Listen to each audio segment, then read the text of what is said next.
আপোনালোকে জানেনে মাটি নোহোৱাকৈ কেনেকৈ খেতি কৰিব পাৰি? হয়, মাটি নোহোৱাকৈ খেতি।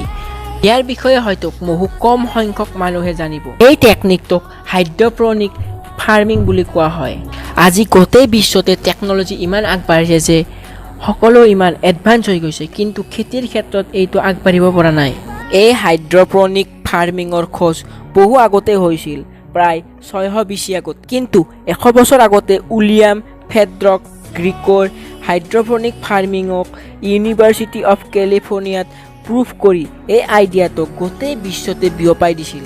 এই হাইড্ৰপনিক ফাৰ্মিংটো আপুনি তৈয়াৰ কৰিবলৈ আপোনাক লাগিব পানী, লাইট, অক্সিজেন যি আপুনি প্ৰকৃতিতে পায়, আৰু নিউট্ৰিয়েণ্ট সলিউশ্যন। কিয়নো আমি ইয়াত মাটি ইউজ কৰা নাই, তাৰ বাবে আমি এই প্লাণ্টক নিউট্ৰিয়েণ্ট সলিউশ্যনৰ পানীত ডুবাই থ'ব লাগে।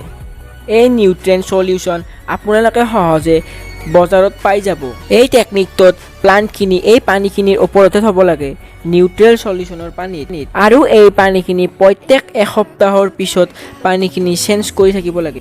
মাটি অবিহনে এই প্লাণ্টখিনি ওপৰলৈ উঠি আহে আৰু তাত যি ফল লাগে সেই ফল নৰ্মেলি গছৰ ফলৰ নিচিনাই। আপোনালোকে ভাবি আছে এই হাইড্ৰপনিক ফাৰ্মিঙৰ পৰা আৰু কি ফাইদা আছে। মই আপোনালোকক কৈ দিওঁ যে এই পদ্ধতিৰ পৰা 90% লেছ পানীৰ ইউজ হয়।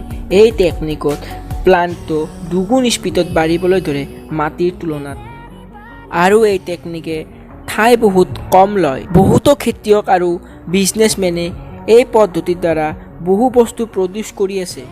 ইয়াত কোনো কেমিকেলৰ ইউজ নহয় বাবে ইয়াক বহুত হেল্থি বুলিও কোৱা হয়।